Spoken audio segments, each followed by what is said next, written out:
Indian blogger নন্দিনীর আরও একটি পর্বে সকলকে স্বাগত। বন্ধুরা, আশা করি সবাই ভালো আছেন, সুস্থ আছেন। মা কালীর অশেষ কৃপা পেতে কমেন্ট বক্সে অবশ্যই লিখুন জয় মা কালী। এই পর্ব থেকে জানবো এই বছর অর্থাৎ 2026 সালে বাংলার 1433 বঙ্গাব্দে ফলহারিণী কালী পূজার সম্পূর্ণ সময়সূচি পঞ্জিকা অনুসারে, অর্থাৎ ফলহারিণী কালী পূজার তারিখ এবং সময়, অমাবস্যা তিথি কখন শুরু কখন শেষ, অমাবস্যার নিশি এবং ব্রত উপবাসের সময়সীমা কতক্ষণ থাকতে চলেছে, এই দিন গঙ্গা স্নান এবং দানের সবথেকে শুভ সময় কখন থাকতে চলেছে।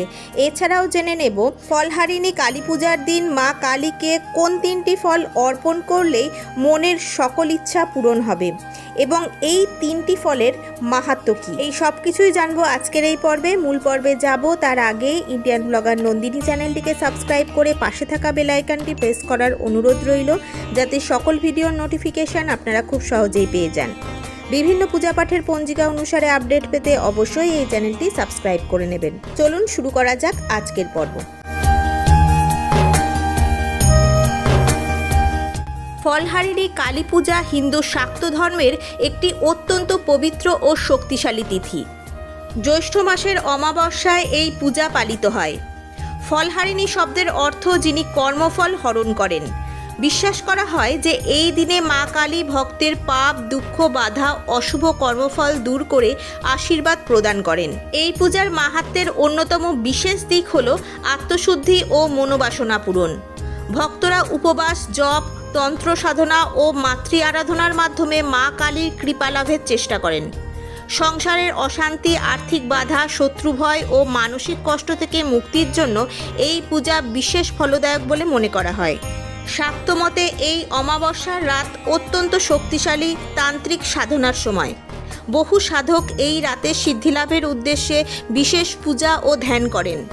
দক্ষিণেশ্বরে শ্রী রামকৃষ্ণ পরমহংসদেব এই তিথিতেই মা শারদাকে দেবী রূপে ষোড়শী পূজা করেছিলেন, যা ফলহারিণী কালিকা পূজার মাহাত্ম্যকে আরও ঐতিহাসিক ও আধ্যাত্মিক গুরুত্ব দেয়। এই দিনে গঙ্গা স্নান, দান, পুণ্য, দীপদান ও ফল নিবেদন বিশেষভাবে শুভ বলে ধরা হয়। ভক্তদের বিশ্বাস, আন্তরিক ভক্তিভরে মা কালীকে আরাধনা করলে জীবনের অশুভ শক্তি দূর হয়, সুখ, শান্তি, সমৃদ্ধি ও মানসিক শক্তি বৃদ্ধি পায়। ফলহারিণী কালিকা পূজার দিন কোন 3টি ফল অর্পণ করলেই মনের সকল ইচ্ছা পূরণ হবে। ফলহারিণী কালিকা পূজাতে বিভিন্ন ফল অর্পণের বিশেষ আধ্যাত্মিক গুরুত্ব রয়েছে। বিশেষ করে নারকেল, কলা ও আপেল অর্পণ করাকে অত্যন্ত শুভ বলে মনে করা হয়। নারকেলকে শ্রীফল বলা হয়। এটি অহংকার, পাপ, নেতিবাচকতা, ত্যাগের প্রতীক। মা কালীর চরণে নারকেল অর্পণ করলে মানসিক বাধা দূর হয় এবং সংসারে শান্তি ও শ্রীবৃদ্ধি আসে বলে বিশ্বাস করা হয়। কলা সুখ ও সৌভাগ্য, পারিবারিক স্থিতির প্রতীক। ফলহারিণী কালিকা পূজার দিন কলা নিবেদন করলে সংসারে অন্ন ও অর্থের অভাব দূর হয় এবং মা কালীর আশীর্বাদে গৃহে শুভ শক্তির প্রবেশ ঘটে বলে মনে করা হয়। আপেল স্বাস্থ্য, সৌন্দর্য ও মনোবাসনা পূরণের প্রতীক হিসেবে ধরা হয়। মা কালীর কাছে আপেল অর্পণ করলে সুস্বাস্থ্য, মানসিক শক্তি, জীবনের বাধা কাটানোর আশীর্বাদ লাভ হয় বলে ভক্তদের বিশ্বাস। এই 3টি ফল একসঙ্গে অর্পণ করলে ভক্তি, সমৃদ্ধি, মনোবাসনা পূরণের বিশেষ ফল লাভ হয়, এমন বিশ্বাস বহু শাক্ত ভক্তের মধ্যেই প্রচলিত রয়েছে। এবার জেনে নেব এই বছর অর্থাৎ 2026 সালে বাংলা 1433 বঙ্গাব্দে ফলহারিণী কালিকা পূজার সম্পূর্ণ সময়সূচি পঞ্জিকা অনুসারে, অর্থাৎ ফলহারিণী অমাবস্যা তিথি কখন শুরু কখন শেষ, অমাবস্যার নিশি এবং ব্রত উপবাস কতক্ষণ থাকতে চলেছে এবং এই দিন গঙ্গা স্নান এবং দানের সবথেকে শুভ সময় কখন থাকতে চলেছে। এই দিন অমৃতযোগের সময়ক্ষণ। মা কালীকে এই দিন ফলহারিণী রূপে পূজা করার সবথেকে শুভ সময়।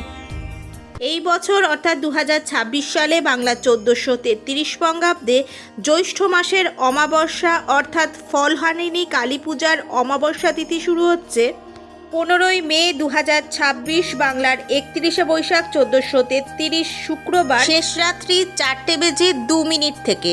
অমাবস্যা তিথি সমাপ্ত হচ্ছে 16ই মে 2026 বাংলার 1 জ্যৈষ্ঠ 1433 শনিবার রাত্রি 1:51 এই বছর জ্যৈষ্ঠ মাসের অমাবস্যা অর্থাৎ ফলহারিণী কালী পূজার অমাবস্যার নিশি এবং ব্রত উপবাস একই দিনে পালিত হবে, অর্থাৎ 16ই মে 2026 বাংলার 1 জ্যৈষ্ঠ 1433 শনিবার। ফলহারিণী কালিকা পূজার দিন মা কালীকে পূজা করার সবথেকে শুভ সময় থাকতে চলেছে রাত্রি 1:51 মধ্যে শ্রী শ্রী ফলহারিণী কালিকা পূজা।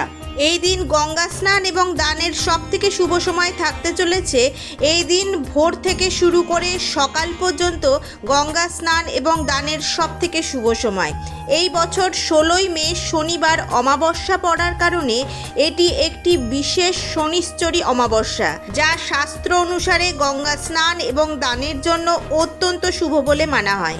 এই দিন অমৃত যোগের সময়ক্ষণ হলো দিবা 3:36 গতে 6:07 মধ্যে এবং রাত্রি 7টা গতে 7:42 মধ্যে ও 11:16 গতে 1:22 মধ্যে ও 2:48 গতে 5টার মধ্যে। আজকের পর্বটি আপাতত এই পর্যন্তই। যদি ভালো লেগে থাকে তাহলে অবশ্যই একটা লাইক করে দেবেন এবং হেল্পফুল বলে মনে হলে নিজেদের ফ্রেন্ডস ফ্যামিলির সাথে শেয়ার করার অনুরোধ রইল। সবাই খুব ভালো থাকবেন, সুস্থ থাকবেন। দেখা হচ্ছে আবার আগামী পর্বে।